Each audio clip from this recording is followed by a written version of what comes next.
Apa yang dimaksud hukum Bernoulli? Hukum Bernoulli menyatakan tentang kenaikan kecepatan aliran dari fluida sehingga mampu menyebabkan adanya penurunan tekanan fluida secara bersamaan. Apa sih kaitannya hukum Bernoulli dengan dongkrak hidrolik? Dongkrak hidrolik bekerja berdasarkan prinsip hukum Pascal, di mana tekanan yang diterapkan pada fluida akan merambat secara merata, menghasilkan gaya yang dapat mengangkat beban.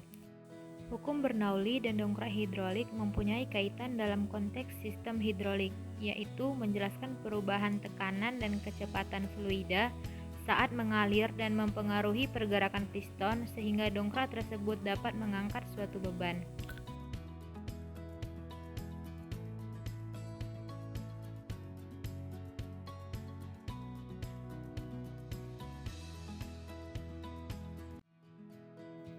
Untuk langkah-langkah pembuatan alatnya adalah: yang pertama, ambil stik es krim, lalu bentuklah stik es membentuk huruf X. Setelah itu, tancapkan pin pada bagian tengah stik es krim tersebut.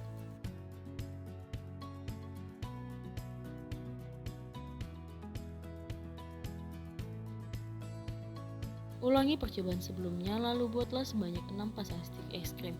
Setelah itu, pasangkan stik es krim dengan stik lainnya dengan pin pada bagian ujung stik.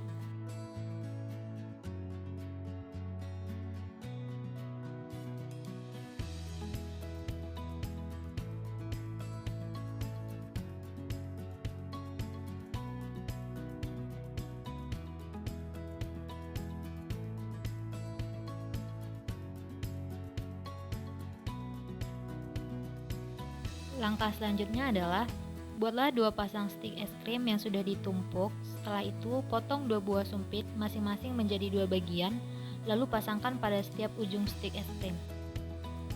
Lalu, buatlah alas dongkrak hidrolik dengan menggunakan kardus seperti pada gambar. Setelah itu, letakkan di atas dongkrak.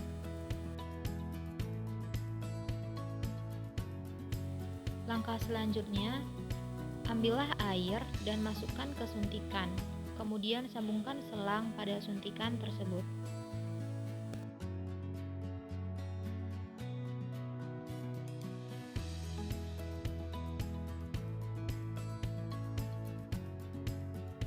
Selanjutnya, tempelkan dongkrak dan badan suntikan pada ujung alas yang telah disiapkan, lalu letakkan beban di atas dongkrak.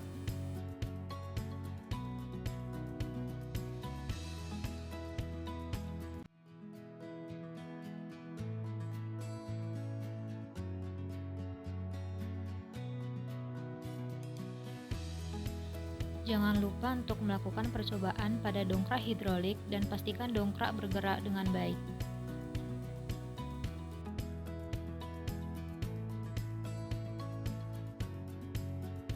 Nah, prinsip kerja dongkrak hidrolik yaitu tenaga yang diberikan pada satu titik, yaitu suntikan pertama, akan dipindahkan ke titik yang lain dengan menggunakan cairan yang dimampatkan, sehingga suntikan kedua akan menekan dongkrak dan dongkrak tersebut akan bergerak naik turun. Untuk kelebihan dari dongkrak hidrolik ini adalah: yang pertama, dongkrak hidrolik menghasilkan gaya yang kecil tetapi dapat digunakan untuk menggerakkan beban yang besar. Yang kedua, dongkrak hidrolik lebih mudah dikontrol menggunakan relief valve apabila terjadi overload. Dan untuk kekurangan dari dongkrak hidrolik ini adalah gerakan pada dongkrak hidrolik relatif lambat dan sangat rentan terhadap kebocoran.